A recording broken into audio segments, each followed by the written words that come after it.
Once upon a time, there was a young man who looked quite a lot like you. His name was Jeffrey. Young Jeffrey wanted to become an entrepreneur. He wanted the freedom that came from this lifestyle. And so one day, Jeffrey's on his bed, editing a YouTube video on his phone. But he keeps getting distracted. Notification after notification. His attention's getting diverted. Focus is just sapping. Do you think Jeffrey would have produced a high quality video with traits like these? These are not the traits of a successful entrepreneur. But there is a man, the man, who has the right traits. Adonis. Adonis has become a world-famous entrepreneur. But before he tells you the tactics that he used, the quick tips and hacks, if there's just one thing Adonis would pass down to his followers, it's character traits. For Adonis knows that character traits aren't as popular of a topic, aren't as cool as just simply telling you the top 7 ways to make money online. And yet it is your character that will determine your income. Repeat that with me.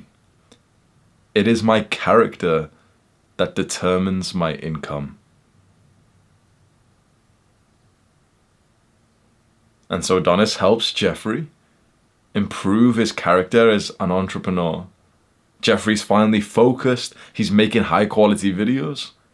He clicks on the upload button. He uploads the most recent video, checks back in a few hours. Perfect. 1 out of 10 on the YouTube analytics. Fireworks everywhere. Dopamine for Jeffrey. The first milestone of success in his entrepreneurship journey. Now, a few years ago, before I really got on to self-improvement, and especially before I went all in on YouTube, I remember being in the worst period of my entire life. So I'm talking total degeneracy. 20, 21 years old, smoking weed every single day. Like literally wake up, brush my teeth, have a shit whilst fapping. I'm not even literally watching porn whilst having a shit in the morning. And also I had a girlfriend that I was living with as well, by the way. That's how down bad I was. And straight after that, start my morning routine with a pipe.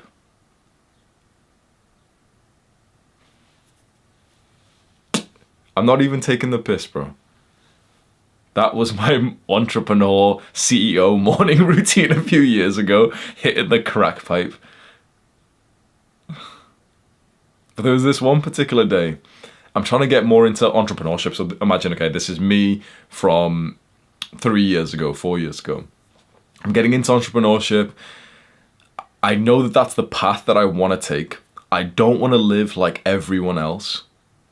I don't want a normal job. I went to university and it was probably a mistake. I want the freedom that comes from building a business. And so I'm in this space of online, looking for advice, videos like this, how to build a business, drop shipping, copywriting, agency, YouTube, eBay, flipping, animation, learning skills that maybe someone could eventually pay for, even coding. I'm learning all these different things. And none of them are really sticking. On one day, I'm watching YouTube videos and I get an advert on YouTube by someone that you might know. His name is Iman Gaji. So I'm 21 years old. I'm on YouTube. I hate my life. I'm literally high right now. I've just had a shit fap. And here is this guy who, at the time, I think he was about 19, with his advert where he's putting on shoes and he goes like, so I just made, 10 million last year or something, and this is the agency, and like, oh, look at me, I've got loads of money and stuff.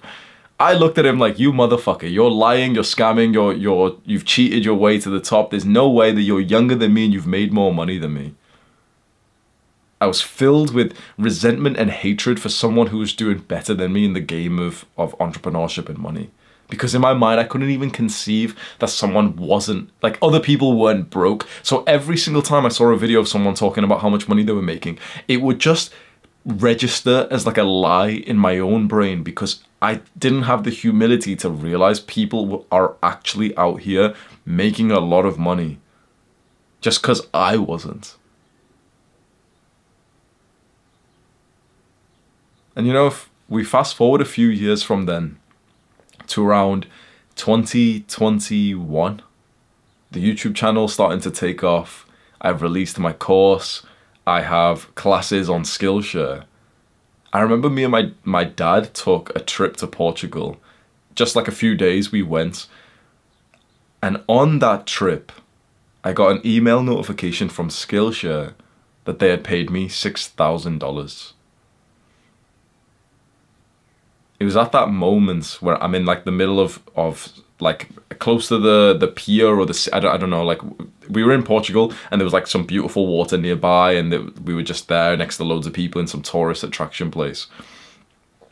And getting this email there and then that the entire trip essentially had been paid for 5 or 6 times with this one email whilst I wasn't even working. I remember seeing it and just thinking like, I think I've kind of made it. I remember my father looking at me impressed when I told him as well, because this was kind of a new thing for him. A lot of progress in only a few years.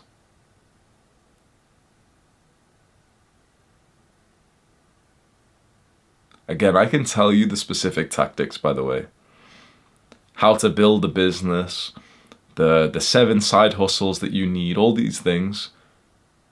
I hope you can believe me when I truly think that your character and also your mindset, these are actually the most important things. I am very, very lucky, super lucky that I stumbled upon a YouTube channel where this entrepreneur talked about this. And I'm using almost his words when I say this. I watched these videos years ago. I still even watch his videos now. His name's Alex Becker. And he made videos where he would literally give out advice. A lot of the videos like that he made, I now like kind of say in my own words now because I learned a lot from him. And he kept on saying that it's not these tactics. He said this one phrase that really hit me, and I'll say it to you now. I could come to your house and build the business for you. I could get it running. I could hire the team for you. I could get it profitable. I'll get it up to 10K a month, and I guarantee that the moment I leave and you're in charge of the business that I've built for you, it'll crash. It'll crash and burn, and it'll lose all of its profits. You've got a massive fucking ego, so you don't think that's the case. You think that if I left you with this successful business, that you'd be fine. Like, if, for example, I literally made you do step by step exactly what it took to get to 10,000 subscribers. You've got this perception that you could probably carry it on from there, don't you? You wouldn't. If I helped you get to 10,000 subscribers, you would literally max out at like 10.4K, and it would just kind of plateau after that. Because it's not the tactics, it's not like the real world work that needs to be done. For most people, like, 90-something% of guys haven't even made any progress in their business yet, even though they want to. For those guys, it's not the tactic, it's not the business model, it's literally just, honestly, if you want the total honesty, this is going to hurt, and I'm sure like 1 or 2 guys will click off the video because they get offended. It's because you're a piece of shit. It's because you work like an idiot. It's because you still have notifications enabled on your phone. It's because you work for a few minutes without getting distracted. It's because you have the wrong beliefs and you genuinely think that you can't even sell like a product for a decent amount of price because, oh, but people won't buy it because it's too expensive. Like one guy in Adonis school just said this, like, oh, but I live in Romania and like I can't charge that much because, and I was like, bro, you're going to stay broke if this is your mindset. I can't charge as much as everyone else because of this. Here's you literally arguing against your own success. This is the reason why most young guys are struggling. I'm telling you right now, it is the traits and mindsets. It is not like the specific tactic. It's not that, oh, you just haven't found the right business model yet. It's not that you haven't bought the right course or oh, I've not joined Adonis. It's not even that. It's literally just that you think like an idiot. You have beliefs that are wrong. And I sound like an asshole saying this, bro. I'm the only one who's on your side here. I'm literally saying the words that are encouraging you to get onto the right track. Your own brain will disagree with me and say, no, we just can't do it because of this other reason. I'm telling you, you can. You just need to think the right things. Your own brain is literally keeping you handicapped. So let's begin with the first trait, which is, first of all, having the right opportunity, choosing the right business. This is a trait that a lot of people get wrong. They just simply go to the fastest thing that can make them money. You probably can see this either in yourself or maybe in family members or friends. There's a guy who doesn't care what he does. He just tries to make money as fast as possible. That guy usually stays broke even though he acts rich, doesn't he? So there's a quote that I like. I'm pretty sure I made this quote unless someone else has said it, but here it is. Choose the lake, choose the boat, then row as hard as possible. Do you understand what that means? Choose the lake, choose the boat, then row as hard as possible. Choose the lake is kind of like the market, who you could help.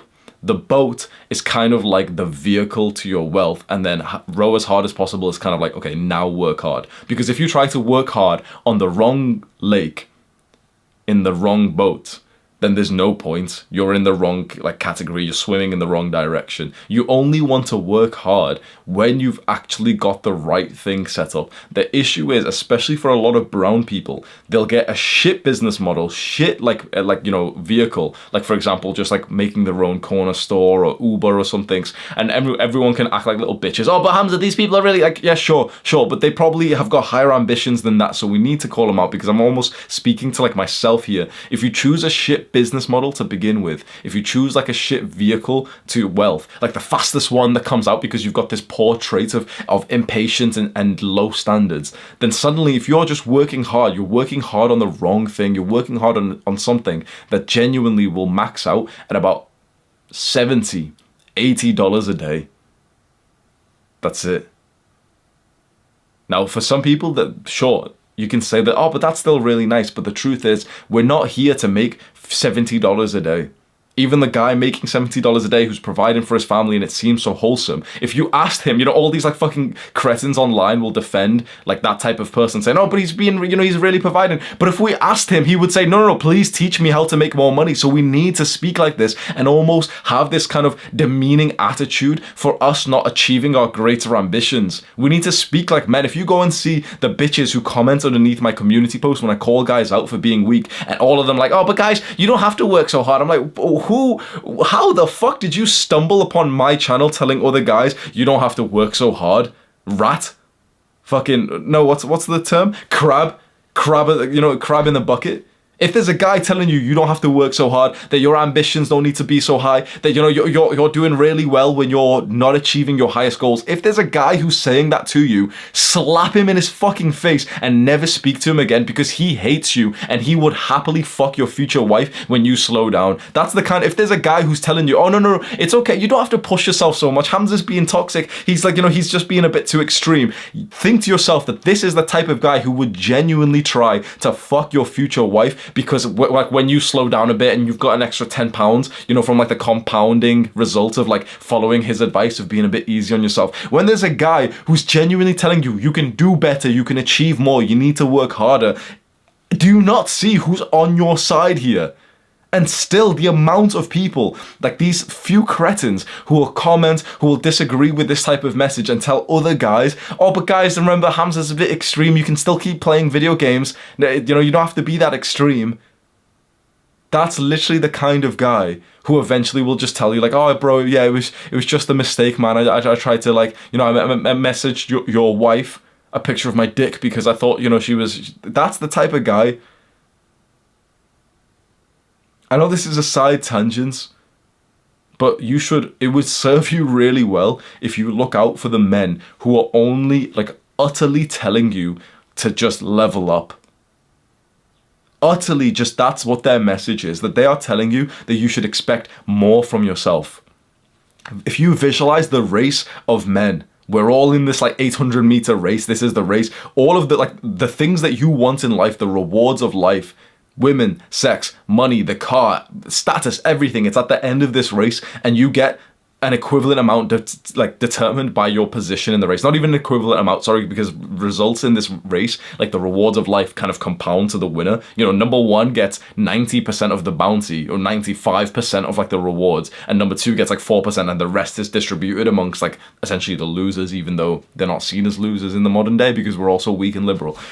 In this race of men, any guy who's telling you that it's okay to run slower is trying to actually get to the finish line before you. He's running side by side to you and saying, "Oh, bro, you know, playing 1 hour of video games is fine. Hamza's just being extreme, bro. Playing why don't you just sit here? Just play 1 hour, bro. It's not that bad." Why do you think he's saying that? Because he's hoping that you're stupid enough to kind of slow down and think, "Oh yeah, you know, I can take a bit of a rest." He's hoping that your brain's so weak that you'll listen to someone without actually validating them.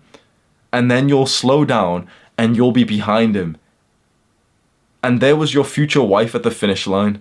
You had to be of this certain level, this certain trait of success, of attractiveness, personality, to attract that woman that would have been like good for you, that you would have had children with. And the guy who's telling you that it's okay to watch anime and play video games, he's in front of you now.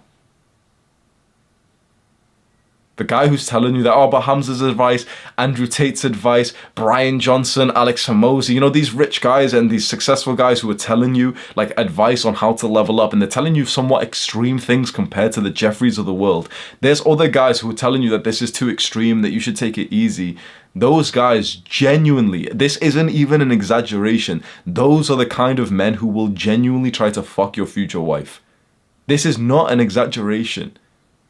In a weird way, the asshole who's shouting at you and telling you that you're a pussy is more of a friend than the guy who's telling you like, "Oh, come on, bro, it's only a few drinks. Like, why are you on self-improvement so much?" And you know this, right? You know this. But literally, I don't even look at comments anymore. I have all of them disabled. I have literally like 7, 8 YouTube extensions. So literally my YouTube is wiped clean. I can't see thumbnails. I can't see views, subscribers, comments, everything. Because I don't want idiots to be able to influence me. And in general, only like low tier people comment. No offense, if you're someone who comments all the time, sweet. But the truth is, only like stupid low tier people consistently comment. Rich people, successful people don't comment, and so I don't want to be influenced by seeing that shit. But I get told every now and then someone will message me or someone has posted it where I saw it, saying like the people who comment underneath my videos, there's a lot of brain dead motherfuckers, so you need to watch out. Even on, this is a strange thing to say, even on my channel, even on a self-improvement channel,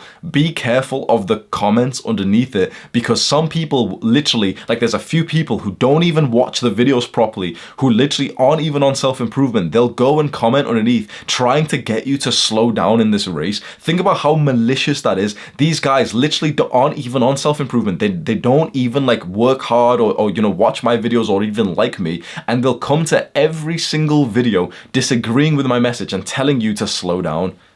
Either one, because they're maliciously trying to fuck your future wife, or two, because they're actually at the back of this race and like they're like this fucking, you know, like the soft type of person saying, "Hey, yeah, everyone, this race is just stupid, guys." Like he's at the back saying, "Oh yeah, this race is just stupid. Everyone should, you know, Hamza's got everyone racing hard, man. Everyone should just slow down."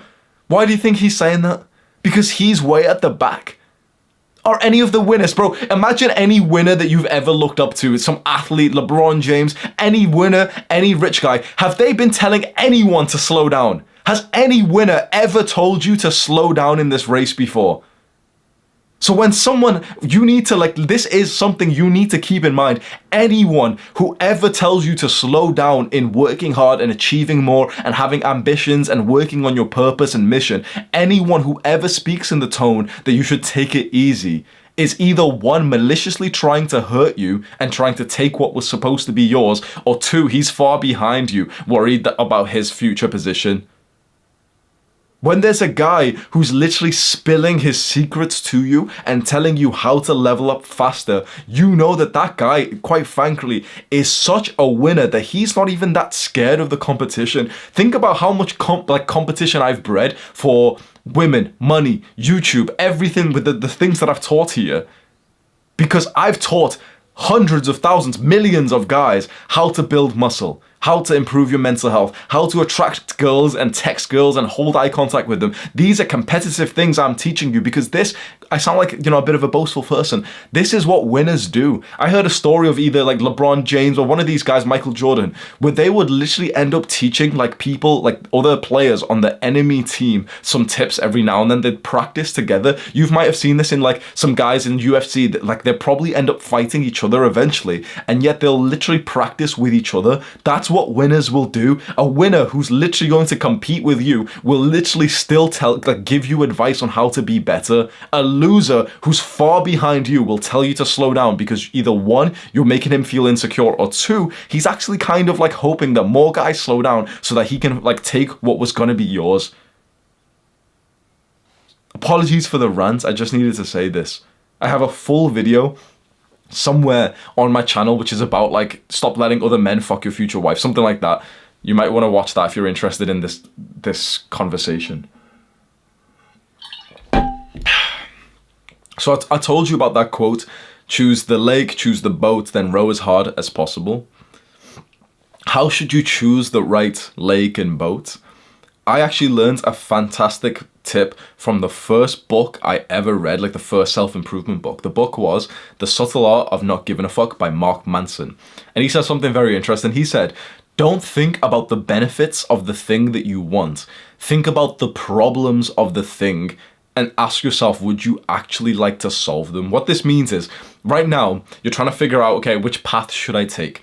It's hard to answer this question, because when you think of the paths that you're thinking of, like being a YouTuber, agency, maybe this one career, this thing, that why it's so hard is because you are probably, be honest, you're probably only thinking about the positives of each one, aren't you? You're probably thinking, okay, YouTuber, I'd make money and I'd get a level of clout. Agency, I'd make money and I'd get a level of clout. Copywriting, I'd make, like, the positives, the benefits of these things, they're quite similar, and so it's too hard to really like make the decision on that. The better way to do it, which is so obvious now that I say it, is don't think about the positives of something, because the truth is, any business model you choose, if you work super hard and you become super successful, like one of the top guys in that niche, you'll end up making a fuck ton of money.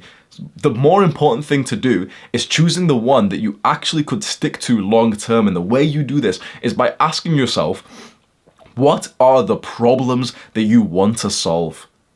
So straight away, when I saw this in this book, straight away, I'm here doing copywriting, drop shipping, eBay, flipping, becoming a rapper. Literally, I was genuinely practicing to become a rapper. I'm not even good or anything. I was literally just, I have this growth mindset where I genuinely believe I can do anything. I could genuinely become like an astronaut if I wanted to put the time into it. I know some guys would disagree because they've got a fixed mindset. I have a very good growth mindset. I genuinely believe that I can do anything. I just have to like literally sacrifice all of my life and to like do that thing. I can create the success. It's just that it's very difficult for a lot of things, right? This was my mindset. So I thought with rapping, it's like if I practice it for 8 hours a day and keep learning, I will get to the point where I'm like a somewhat of a successful rapper. Never to the matching the people who have got the genetic talent and also the hard work. Okay, fair enough. But to the good point, right? That was always my line of thinking. So even though it sounds kind of cringe of me saying that I'd be a rapper, it kind of makes sense when you have a growth mindset and you don't have like a small dick. When you've got this kind of personality where you believe that, yeah, like if I worked hard enough, I could achieve whatever I wanted. At that point, it was so like, I was here trying all these different business models and just so clueless to what to take. But then I read this book, The Subtle Art of Not Giving a Fuck. And I asked myself, okay, what problems would I actually want to solve? Straight away, I crossed out coding, because I was coding at the time, and maybe this is an unfair stereotype, but I just imagined what coders look like, with like shitty posture, addicted to coffee, little skinny dweebs, and that's just like offensive, I'm sure. Like, you know, it's an actual like great business model, and it is part of the future and everything. It's just not my personality. And so I thought to myself, you know what, that's not the problem I want to solve. Then how about like rapping? Do I want to solve the problem of like trying to be lyrical and stuff? Not really. Straight away, what came to my mind specifically, I'm going to tell you the exact thing. I thought about YouTube, and I thought about the problems that would arise from YouTube. Two things came to mind. One was like people's perceptions of me and comments. And two was technical things. I specifically visualized having problems with like my editing software. Obviously, this was back a while ago when like I would edit my own videos and everything. And I saw the editing software crashing or whatever it was. And, you know, that's a problem of being a YouTuber. It's like some weird technical annoyance. And I thought to myself, you know what? I'd actually happily solve that kind of problem. And the one with like, you know, comments and stuff of people being trolls, that's a problem that I think I can manage fairly well. That's what got me to choose the right business model for me, which was YouTube. It was literally, I did this practice once, and we have proof that I chose the right business, because here I am today. So this is like the actionable step for you. Make sure you do this right now. And you can answer this as a question, either journal it, write it on Notion. You can even comment it below. I'm not going to read the comments because it's just stupid. This is a quick side point, but any YouTuber who tells you that he reads all the comments, or that, even more manipulative, that he loves all you guys, he's a fucking liar. Answer this question. What work would you do for free for 10 years? If you want to find out the business model that you should actually do, ask yourself that question. What work would you do for free for 10 years? What work would genuinely bring you some kind of joy that you'd do it for free for a few hours every single day?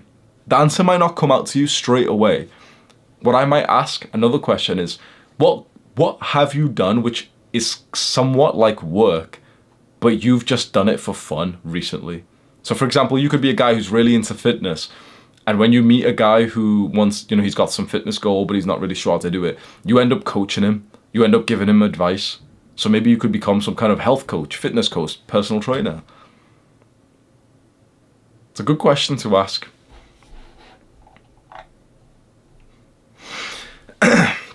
If you want, I wrote a book just trying to decide which business model to go in. So this was literally, I wrote this book in 2019. It's only like a short book. It's like 30 pages.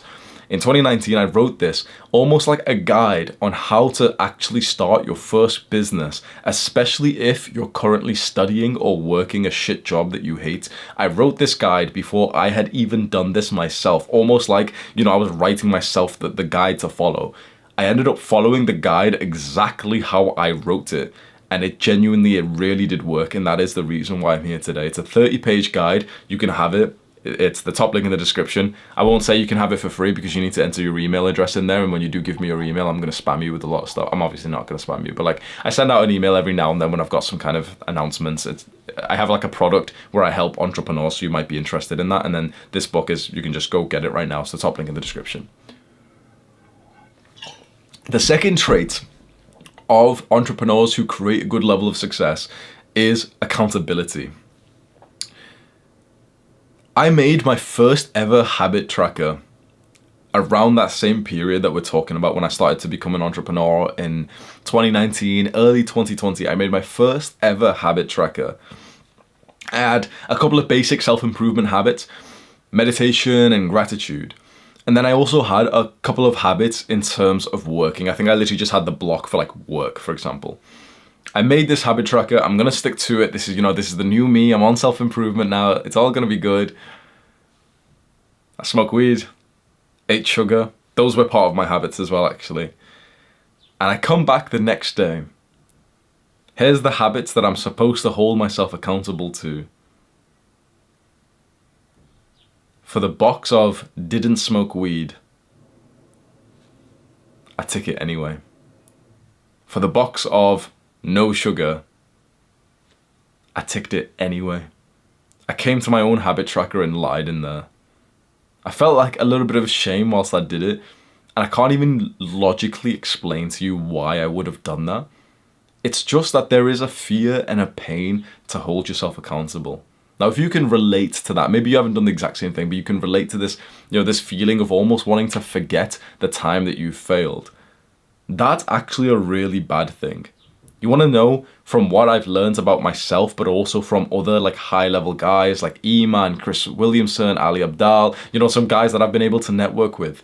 When they experience some kind of failure, they actually like hold themselves accountable to feel it and to be introspective about it. What I've found from broke people, from like low tier people, when they mess up, they quickly hide it from their consciousness. So imagine the fat piece of shit breaks his diet, eats some junk food, and then pretty much forgets it straight away. And so he doesn't feel totally like introspective about it. But the intelligent guy, when he eats something he's not supposed to, he could go to an extreme level and literally start journaling. Why did I eat that? Imagine that level of accountability. You mess up on your goals and you literally open up your journal and ask yourself, why did I do that? Have you ever tried this before? The next time you mess up on your goals, the next time you mess up on the habits, literally open up your journal and just ask yourself the question, why did I do that? It will feel a little bit painful to admit it, especially if it's a sensitive topic like it's watching porn, for example. But if you asked yourself the question, why did I just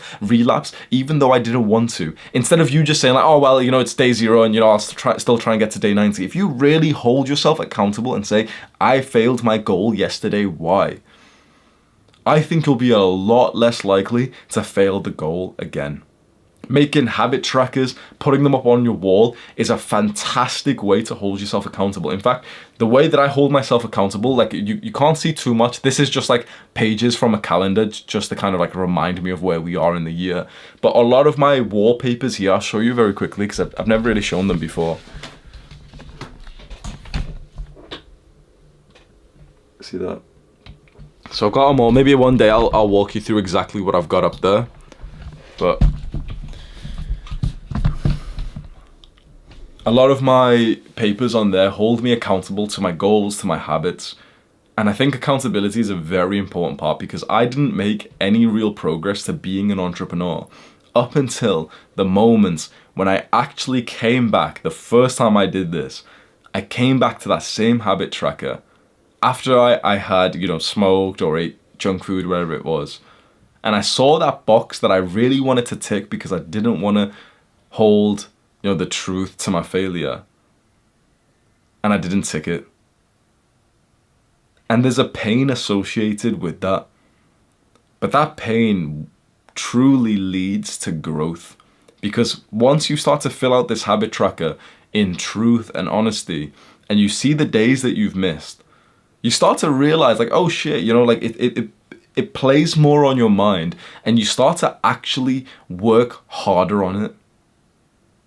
Another thing that you might do, let's say you start the habit tracker or the goal and you end up messing up a bit and you almost destroy the thought of that goal in itself.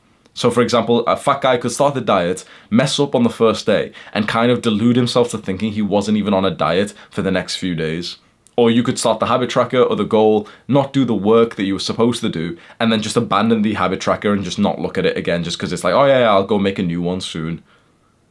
If you've done stuff like that, trust me, I have too. The way to overcome this and hold yourself accountable, to force yourself to just fill out in truth the system that you're using to hold yourself accountable. You can have an accountability partner, you can have a habit tracker. If you're completely by yourself and you need something like free and easy to use, a habit tracker is awesome. And for this actionable step, I've actually made one for you. Like I've made a template that you can literally just click and download totally for free. You don't even give me your email for this. I'll link it below.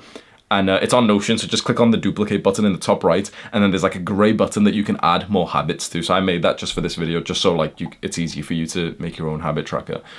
The book Atomic Habits by James Clear does talk about establishing clear habits and making small progressive improvements. So this is exactly what I do to use the advice from the book Atomic Habits with your habit tracker. Be totally honest. Don't check off the boxes that you didn't do. Like, don't lie to yourself when you miss the day or something. And just see the entire month start to fill out. And when a few weeks have went by or an entire month, Look to yourself and really just kind of calculate, okay, I missed 17 days of meditation this month. You know what would be an awesome goal for next month? To miss 14 days. Who's ever spoke to you in that way before? Because most guys, they hold themselves to too high of a standard in a certain way. For example, you wouldn't go into the gym and just try and lift 2 plates like bench press on your first day at the gym, right? You'd level it up.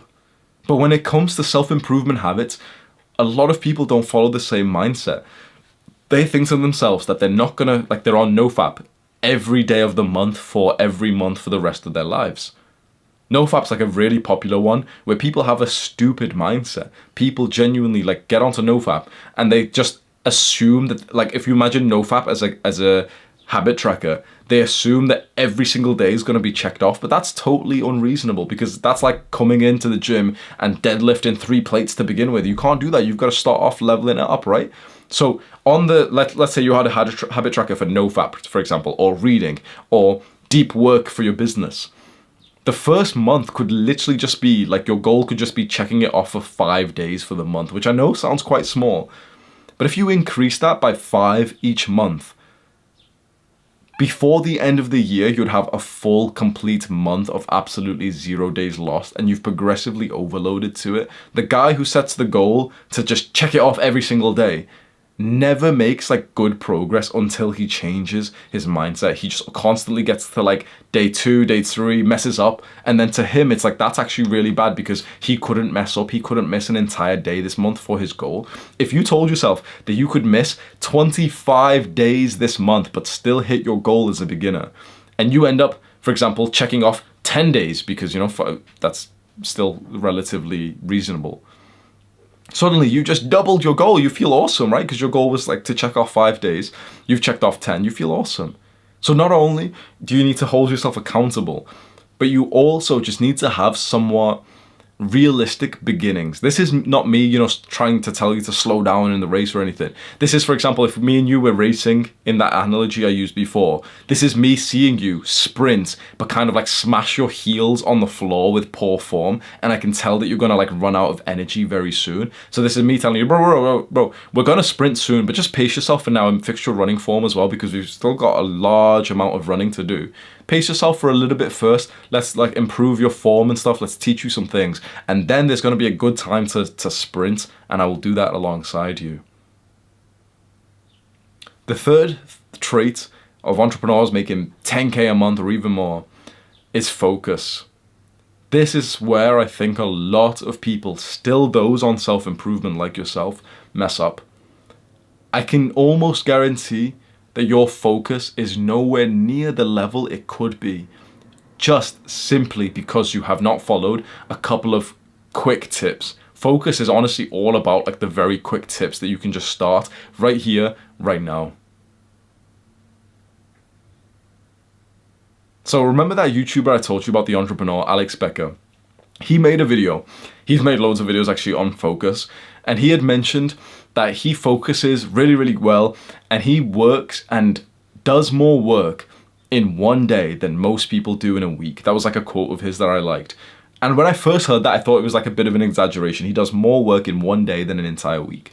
Then I saw the statistics. Most people only actually do about 1 to 2 hours of work a day. They're in work for 8 hours. So you probably, how many hours are you in school or work or whatever? It's probably like 4, 5, 6, 7, 8, 10, right? You're still only actually getting like a solid 1 to 2 hours of work really done. I know that you'll disagree with that, but it actually serve you well to just listen to this. You probably are only getting like 2 hours of work done in 8 hours of pretending to like be in the work mode. The reason why is because when you get slightly distracted, like for example, every single time you look away from your computer screen, you've lost 20 minutes of productivity. Honestly, every single time. If you check your phone, you've genuinely lost 20 to 30 minutes of like your brain's focus power. If you get a notification or a call, or if someone speaks to you, you've lost half an hour of your focus time. And people get interrupted, like on average, I think the statistic was like 20 times an hour.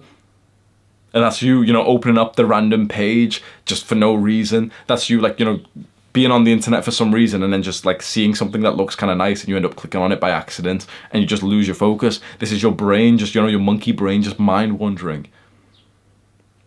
And so I started to follow the steps that I'm about to teach you, the quick tips.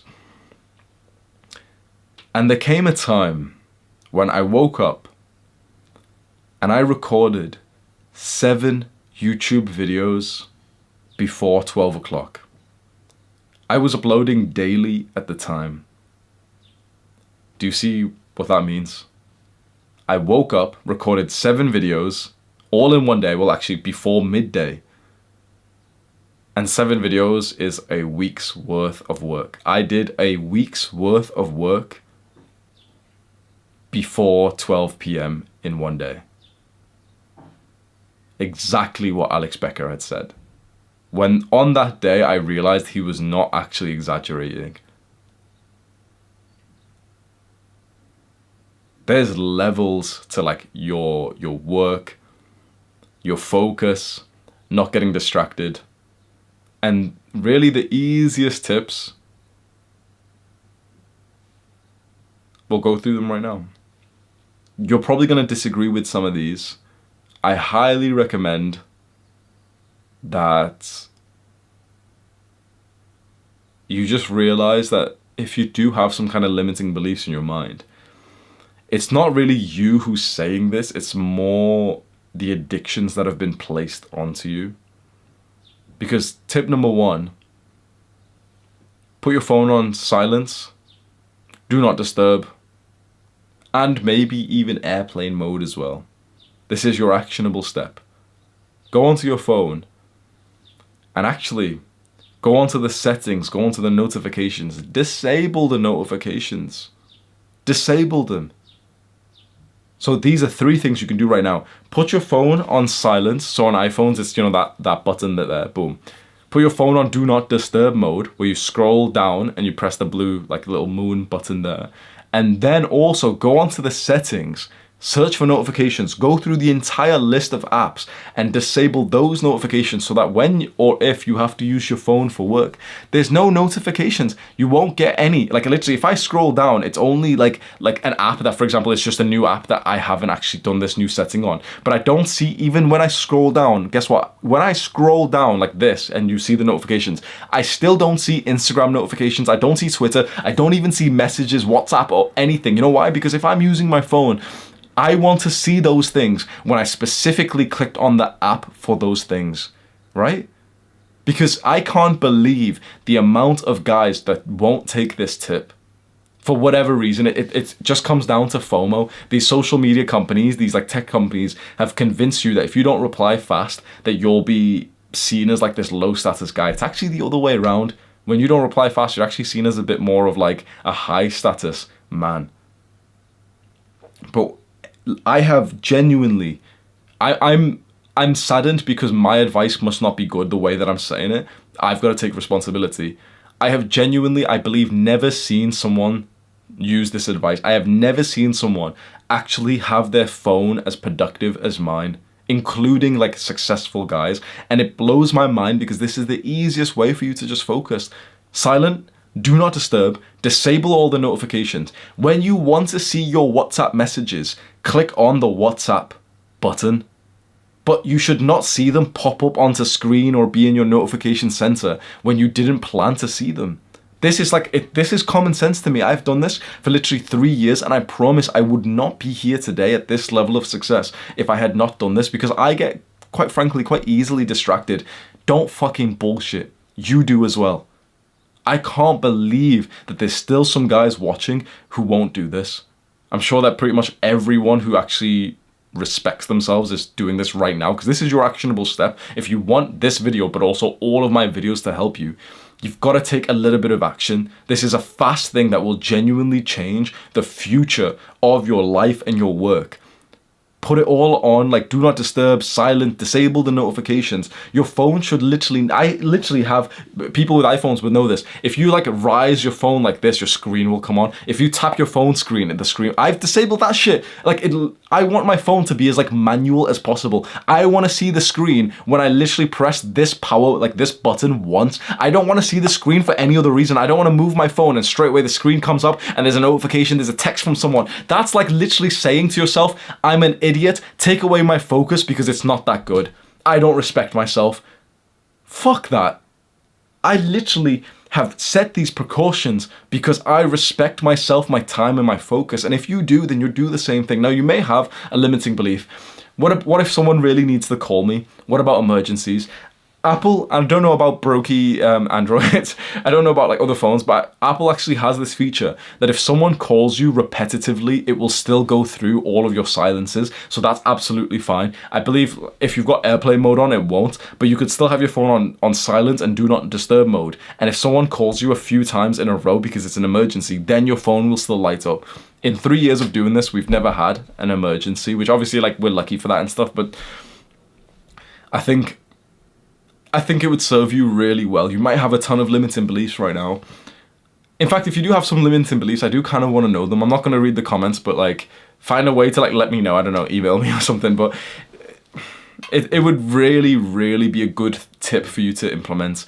Make your phone this place of focus instead of distraction. Because one, when I'm working on my computer or I'm recording, I don't want that shit to go off. Two, when I have to grab my phone for something and I have to go on it for something, I don't want to see something on here which I wasn't planning to go and look at.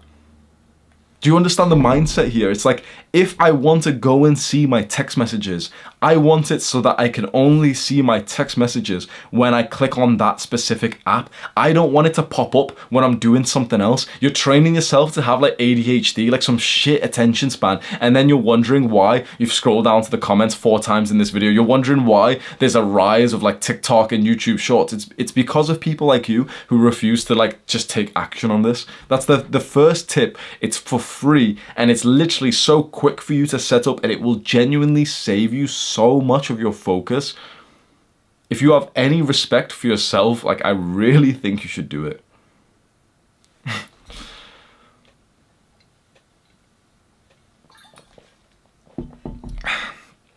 Another focus tip, and probably the second like greatest one, which is so simple. Have a piece of paper just like this. Just a scrappy piece of paper, I'll just tell you, okay? Scrappy piece of paper. And it literally just has the major tasks that you're going to do. And the idea behind it is that you do, like when I've started this task, so this task is record this video. When you start the task that you wrote down, so it's literally just a task list, right? So I've just got 2 things on mine. So at the top, I write the date. Saturday, 10th of June, that's my birthday, I'm 26. I'm literally recording a video on my birthday because I enjoy this stuff. Saturday, 10th of June, I turned 26 today with a little smiley face. Record 5 traits vid, which I'm doing right now. And then after this, I'm gonna study like this course that I've got, that's it. I'll probably add more things to this task list, but it's just that simple. The idea is, when you start the task on this list, you do nothing but that task till it's completed. So what I mean by this is a really good productivity and focus technique is say to yourself, set the intention that when you start a specific task, like for example, you're gonna go and outreach and DM 100 people for your business, or you're gonna go and script 2 videos, or you're gonna go and record, or you're gonna do this other thing, this specific task. Set yourself this intention that you're going to start this task till completion without getting distracted, without looking at anything else. It's a bit easier for me with recording because, for example, I'm not just going to pause the recording and just like scroll on my phone for no reason. But with other things like studying and, you know, other tasks that I'll write down, the idea is that when I start that task, I literally am committing myself to just do that task and nothing else till that task is completed. This is how you train your focus. Remember, this is for you. I know that this can, you know, the two things I've suggested here, this and the phone. These are tips for you to improve your life, your focus, and make more money. It can seem a little bit sad or annoying or extreme, or that, you know, I'm telling you to not enjoy yourself or anything. Bro, by all means, go and have a fun time. But when you're working, work. Because you will not only get this work done more efficiently, you know, in less time, so you just save time, so you've got more time for fun afterwards. But two, the work that you do like this will be so much better. Imagine how I would have been. Imagine my number of YouTube subscribers if almost every time I recorded a video, there was a notification that quickly I would check halfway through the video, my editor removed it or something. Imagine how distracted I would have seemed without me even knowing it for the part of the video for a few minutes after I had just checked my phone. Probably it would have been, our success probably would have been exponentially less than it is right now, right? You can see that being reasonable. So it's the exact same thing for you. These things that I'm saying, they're for you. They're for your success. They're for your life quality. Even though it seems like you're going to lose a bit of kind of relaxation in a way. Get the work done efficiently and effectively, and then just relax after that. That is your actionable step. 1, go and just stop your phone from being a distraction. Put it on silent and keep it on silent. Put it on do not disturb mode and specifically go and disable all the notifications. And if you want, you can disable it's called rise to wake, something like that. Okay, it's the screen thing, which means that when I move my phone like this, it doesn't just turn on. iPhones do that. I don't know about other phones, but literally when you just move them, the screen will come on. When you tap the screen will come on. I only want the screen to come on if I press the power button, so it's all manual. If you set those things on, I guarantee your screen time on your phone will drop by an hour as well, by the way. That's your actionable step. Do that and also start to just write a paper task list. This is very nice. Let me show you mine. This is how you know I'm not bullshitting with the advice I give you. These are all of mine. See, so I'll do this literally every single day. This is what let me show you a complete one. Yeah. Make sure there's nothing private in there. Yeah, this is what a complete day looks like. It doesn't matter what I've got on there. Obviously, we're going to have different tasks, but you can just see kind of how I structure it. So once I've done a block of work, I'll just kind of draw a line underneath it, if I'm going to the gym or something, and then I can kind of start off underneath the line. My throat is getting so dry. This one can be quite quick. So the 4th trait is to prioritize. Most guys will spend time doing work that isn't actually the most important task that would move the needle, that would, get them the success. But rather they'll spend a lot of time doing low tier tasks. So when I was growing on YouTube, I don't mean to be offensive to this guy, but I'm going to essentially call out another YouTuber. There was another YouTuber, and I'll just say his first name. His name was Ahmet. And he was in the same space as me. And I remember we had about the same subscribers. I understood this trait of prioritization, and so I focused entirely on just being on camera and then getting better at being on camera. They were the 2 tasks that I was doing in my work. Genuinely, the only work I was doing all week was just being on camera and then being better on training to be better on camera, because that's my highest leverage as a YouTuber, right? Everything else can be outsourced or everything else can be eliminated because it's not actually high ROI. And this poor guy who was in the same niche as me, who honestly at the time made better videos than me, who was better on camera than me, I saw him making a big mistake, a cringe mistake. He was doing the strategy which is called comment maxing. It's this cringe thing where YouTubers will literally just comment spam, copy and paste quotes onto other videos, hoping that a few people click on their channel. He would do this on my channel. He would do this on pretty much every self-improvement video I'd watch. This guy would do it. We had the same amount of subscribers. Recently, I just went and checked his YouTube. I've got 2 million subscribers. He's got 30K. Now, 30K subscribers is still kind of nice and stuff, but okay, sweet. But it's he had potential to be on hundreds of thousands. He didn't follow this trait.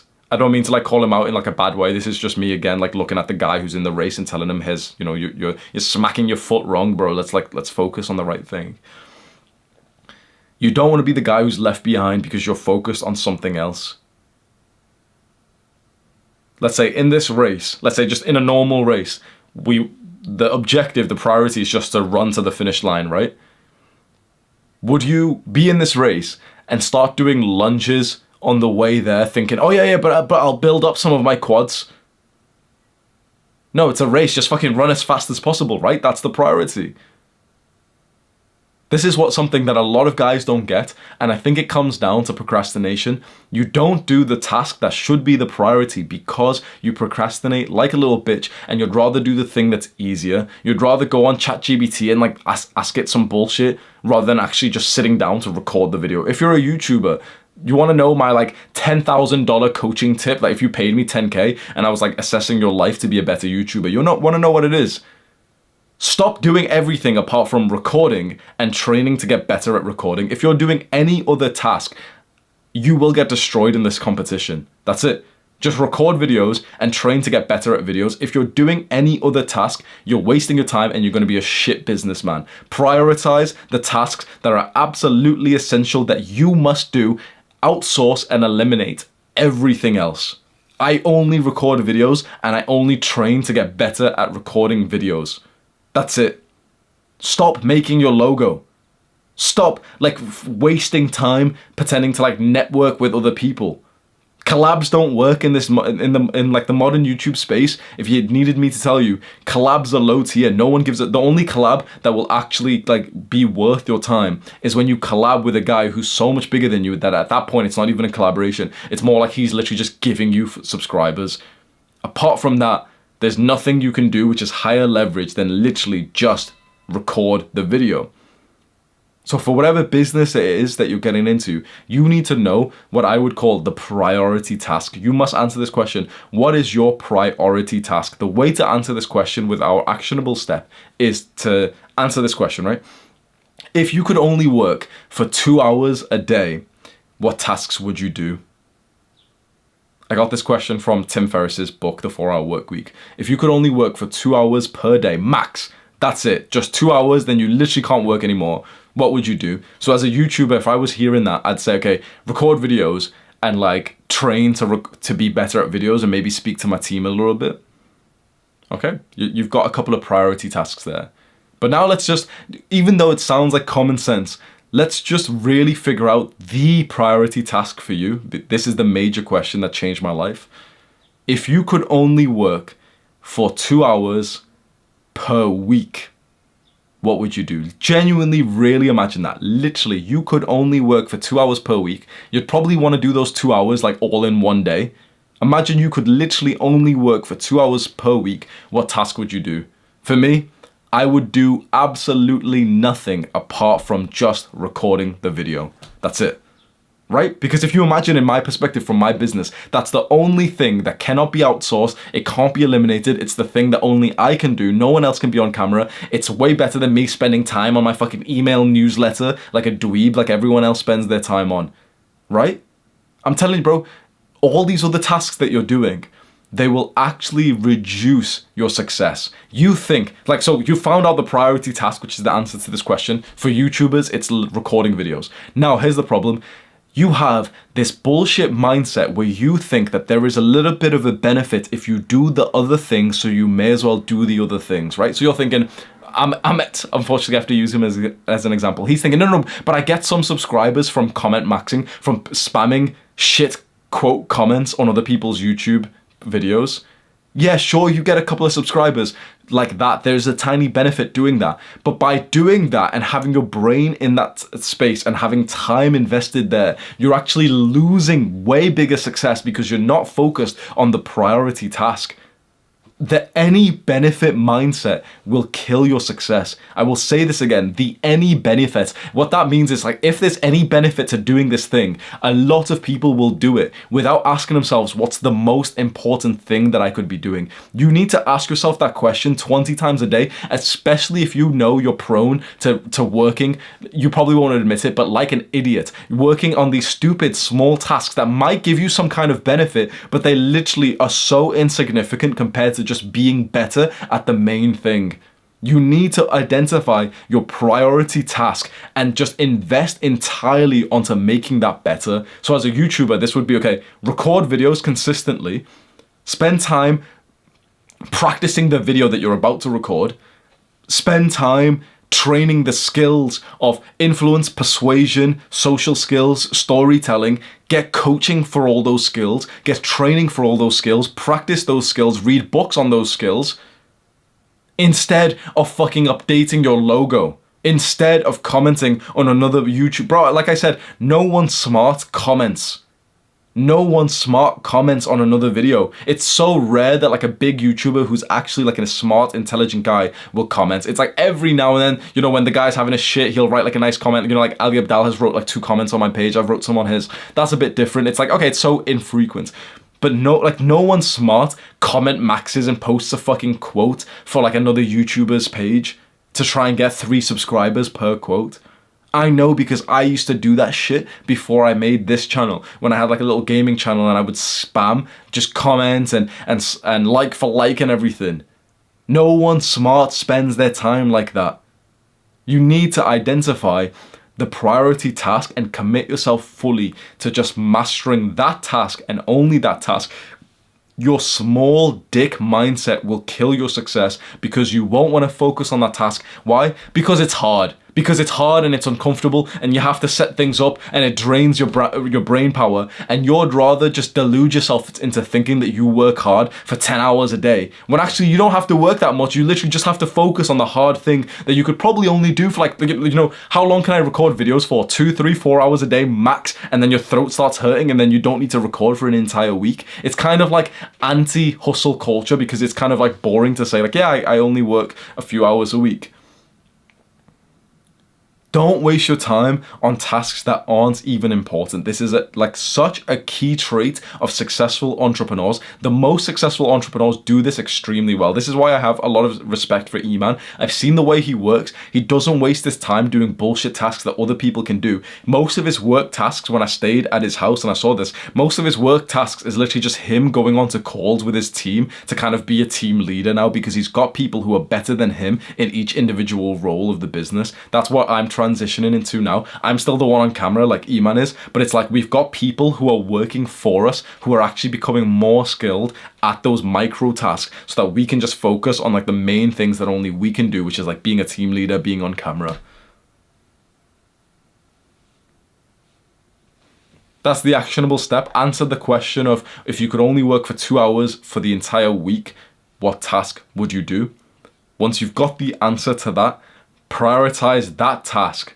And not just do that task, but get better at that task. You could spend 5 hours, 10 hours a day reading about that specific task and learning how to do it better. I have literally just genuinely given you a $100,000 tip right there. You would be a fool not to take that advice. Finally, the last trait of successful entrepreneurs who are making 10K a month or more is courage. Courage is the skill of overcoming your fear. When you feel fear, you can go and do the thing that you're scared of anyway.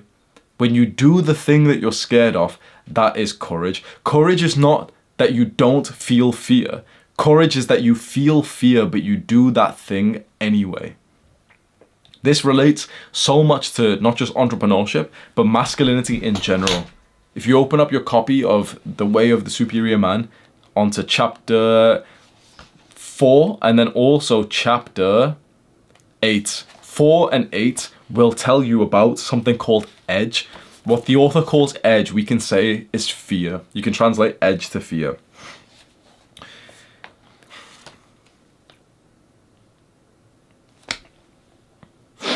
In any given moment, a man's growth is optimized if he leans just beyond his edge, his capacity, his fear.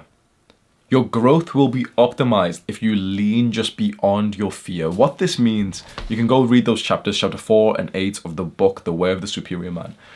What this means is that you will make the most progress in your life if you feel where you feel fear, and you use the skill of courage of doing that thing anyway, and being okay with like the first few times you do that thing that you're not going to be that good at it naturally because it's the thing that you fear. But obviously, like as you do the thing that you fear, what you fear starts to kind of like get, you know, bigger, or not even bigger, we can say like it gets spread out even more.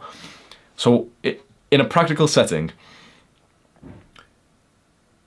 in this book where he says edge just means fear. I just want to recap that. A good few months ago, my business wasn't actually doing so good. I was at like an intense level of stress. A lot of people don't know this about me, but I was genuinely like depressed and anxious just about 6 months ago. I had built this business as an entrepreneur, and one step after the other, I got to a point when like the business wasn't even profitable. I had made a bunch of stupid business decisions purely based out of fear. The fear stemmed from literally just the comments that I would see on YouTube.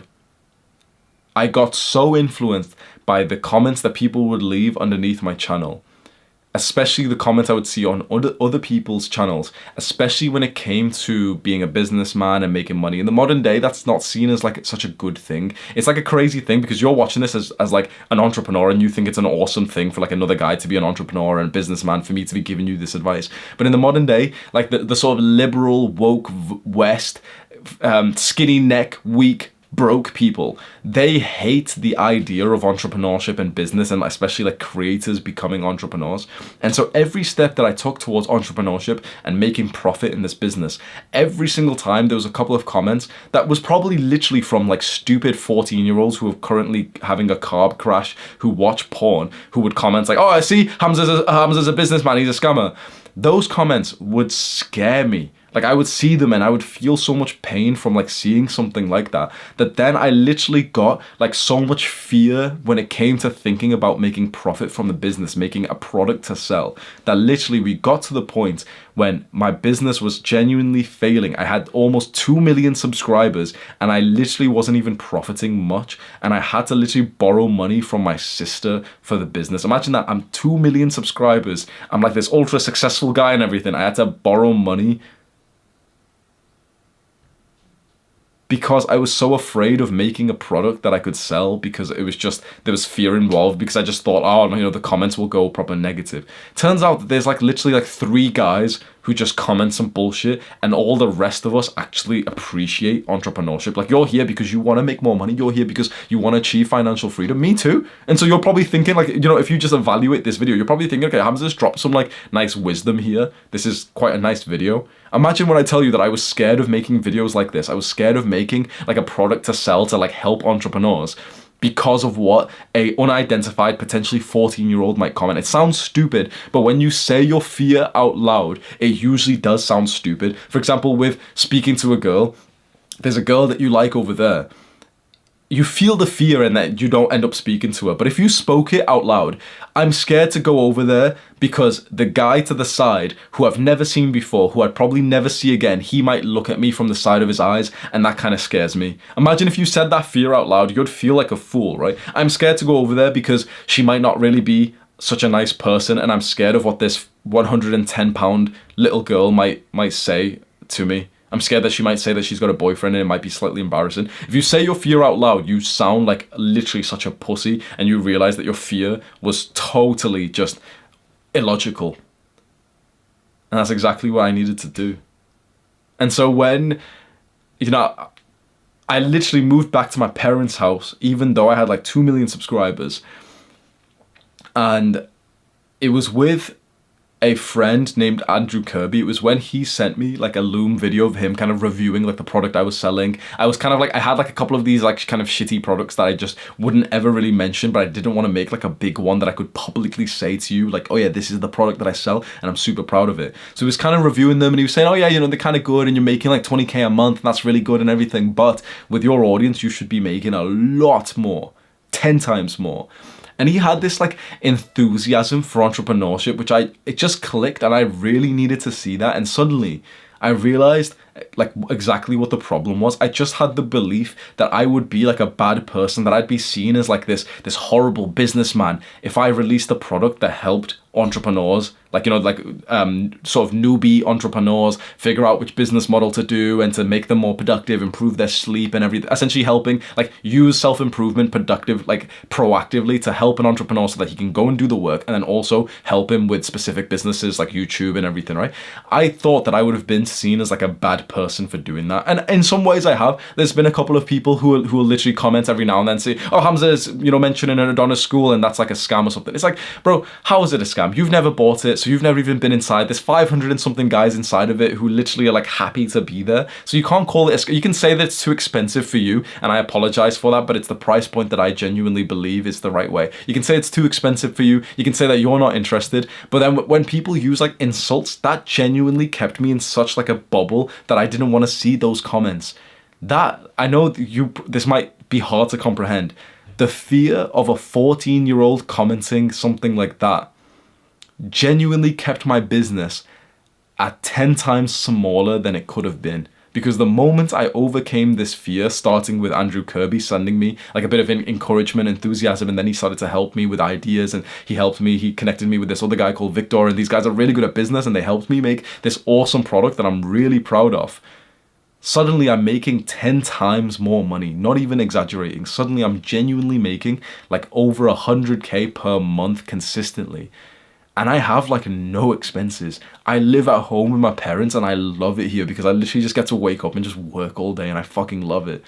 Now I've become like the next level of like business, of like success, which means that I can teach it to you. Suddenly it's like I've got so much more success that now I can teach it. And also that I've got like a nice program that, if you can't afford or something, you might be able to eventually like kind of save up and be able to come in it if it's like the perfect place for you, which I really do. Like, I've never spoke so proudly of something that I've sold before this, but I genuinely think the product that I've released, because of this, like overcoming the fear, this is half me selling it to you, but really this is like my example, my story of this, the trait of courage, that I actually needed more courage in my life because I was so scared. And now when I look at it now and I see that I've made something which I'm really proud of, which the guys who have bought it say that it's awesome, and they've literally been in it for over like a month now, and they're in there every single day talking and saying that they're like happy about it, saying that they like me so much more because they joined and everything.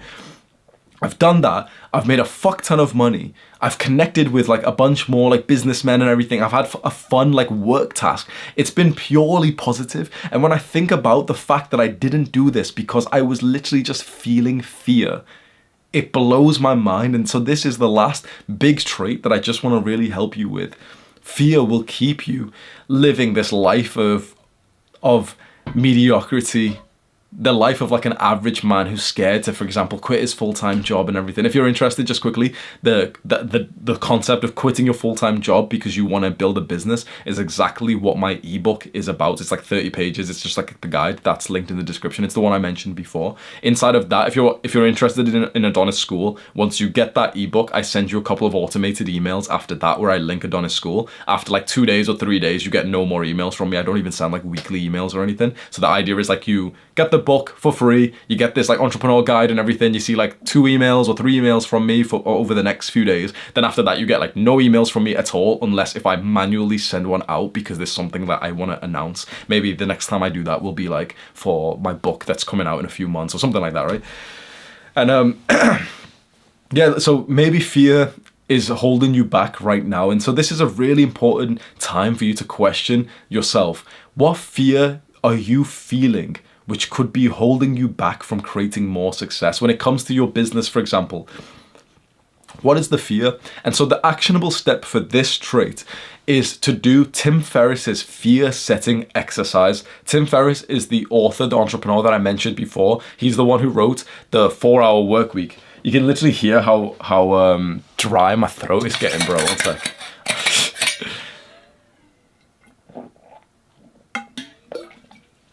Oh, my throat my throat usually hurts when I record these, like, because I do this all in one take, by the way.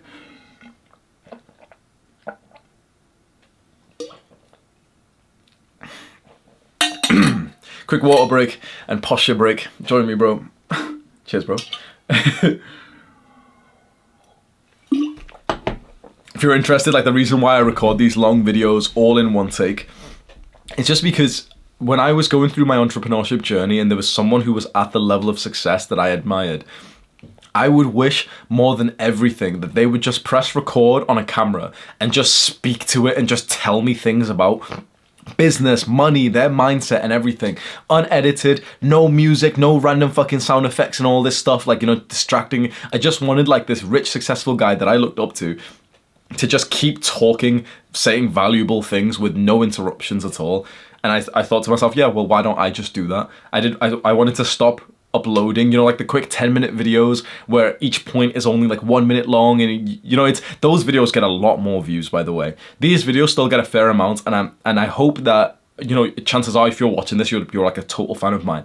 I hope that you don't think the titles of the videos that I'm making are too clickbait, because I had like a fear to use titles like this.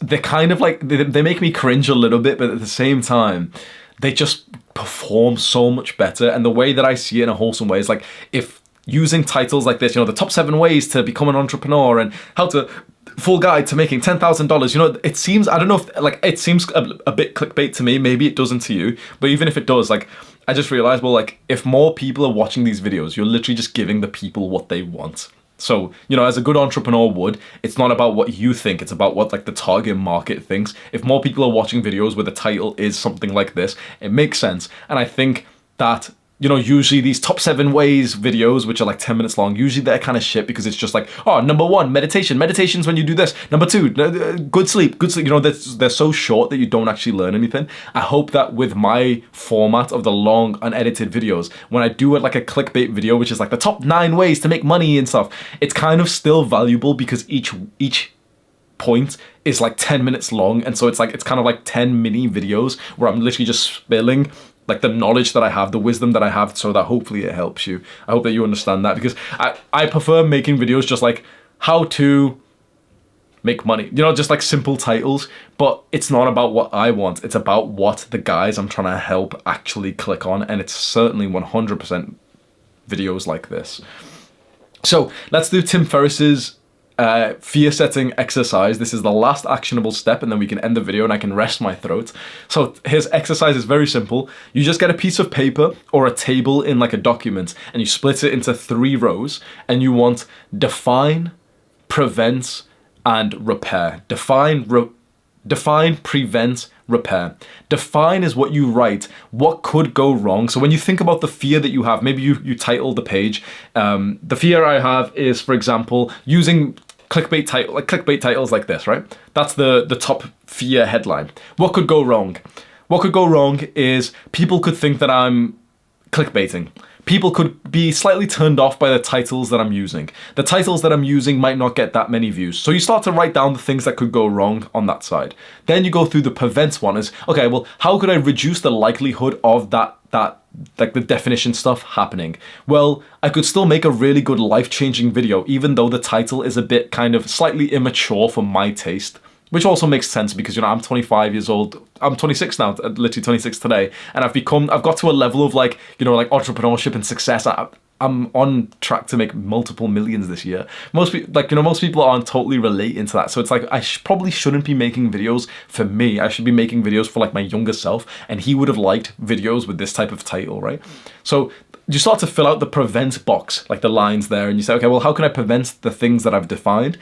Well, I could make sure the videos are still life-changing. I could make the videos way longer than normal, like 1 hour long, so that when I do make a video title like this, which is, you know, the 9 traits or something, that then there's still enough meat in the video to be valuable. And then you do the repair. If things do go wrong, what could I do to repair, to fix it?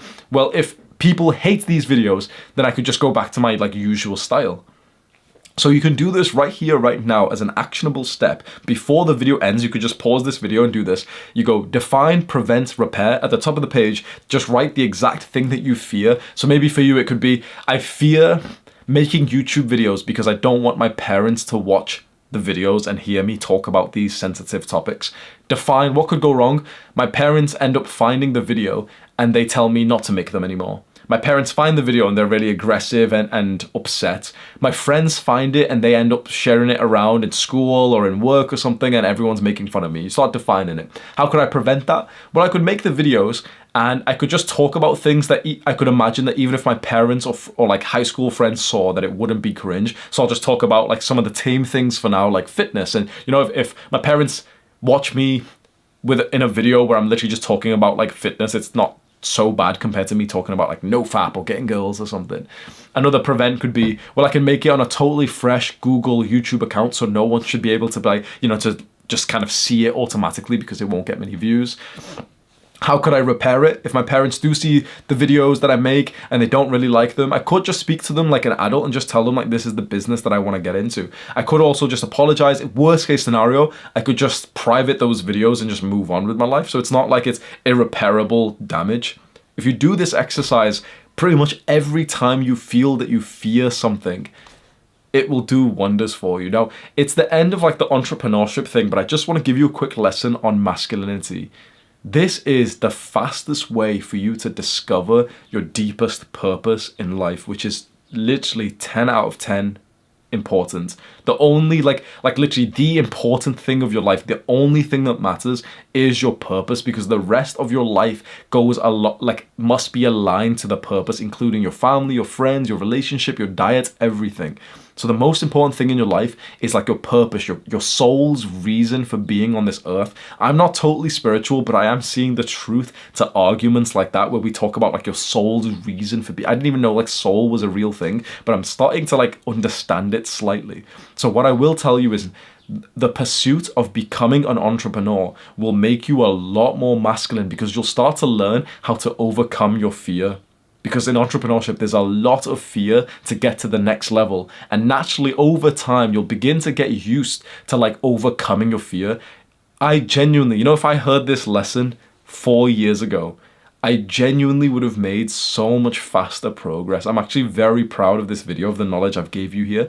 Because if younger Hamza, younger me, watched this entire video and really, watched it with focus, it genuinely would have like speeded up his entrepreneurship journey by like literally months or even a year straight, especially this last point on courage and fear setting. It would probably do you well to literally just rewind and just watch that entire section, trait 5 in the actionable step, again, like right now. Honestly, if I'm saying that to you, and also quite frankly, like, I'm pretty sure like I'll make more AdSense or whatever it is, but like, I actually really do think this last point is the most important, because it's fear that could genuinely stop you for months from making progress. It's probably fear that's stopping you from making a lot of progress right here, right now. It was fear, like think about it. It was fear that kept me making like 20K a month in my business, which is really good, but it was fear that kept me there. And suddenly when that fear was just penetrated, I started to make 5 to 10 times that. So fear can hold you back to such a huge level. That's the end of the video. I well and truly hope that it's really helps you. Because when I think about helping young entrepreneurs, especially, this is a bit maybe unfair or whatever, but when I think about like brown-skinned Pakistani 18, 19, 20-year-old wanting to be an entrepreneur, it reminds me of me. There's a guy inside of Adonis school called Zain who I've just made a moderator, and he reminds me of like my younger self. He's like a young Pakistani guy who's trying to be an entrepreneur and everything.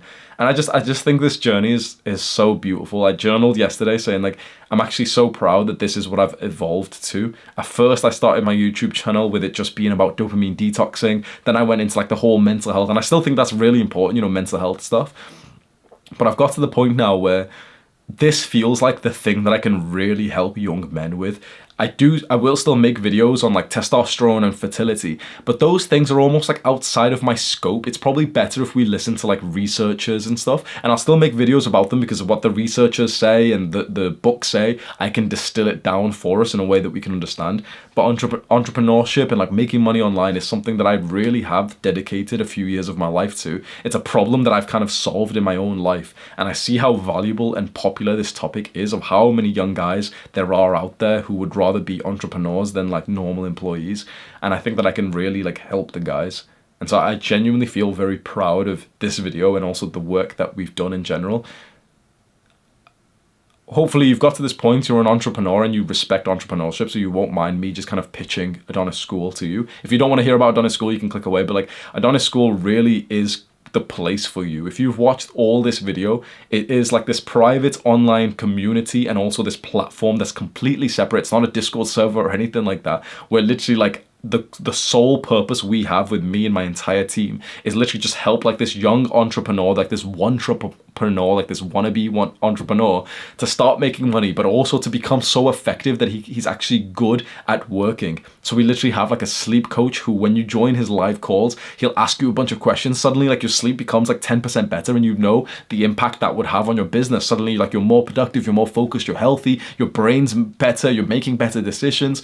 We have a purpose coach that helps you kind of find some life direction in. We have an affiliate marketing teacher who does live calls and also sets homework. So if you want to get into affiliate marketing, which is a fantastic business model for like young people who have got like no real skills at the moment, because you don't need to make your own content, you don't need to be a YouTuber, you don't need to be on camera or anything as an affiliate marketer. You just sell like Amazon's products. Like, for example, I'm an affiliate for a couple of people, which you can scroll down in the description and just see, like, for a couple of sites that I like, and they'll make like an okay passive amount per month. It's like easily I'm making thousands, like above 5k a month from like the few affiliates that I have just passively. Obviously, it's like I'm at a big level where I get a lot of traffic and stuff, but if you made, a few $100s a month from affiliate marketing, like somewhat passively, you'd probably like kind of enjoy that, wouldn't you?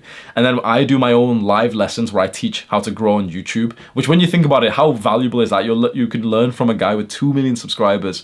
And so I genuinely think Adonis School is like fantastic for young entrepreneurs. It's like such a beautiful community. It's just these guys who are coming together to, one, use self-improvement to become better entrepreneurs, and then two, to actually discuss the specific business models and get better on those. And we're seeing some good results. There's guys in there who have made their first like $1,000 already. There's a guy who's made 2.5k from affiliate marketing already. There's people who have already gained hundreds of subscribers on new YouTube channels. So it's really powerful.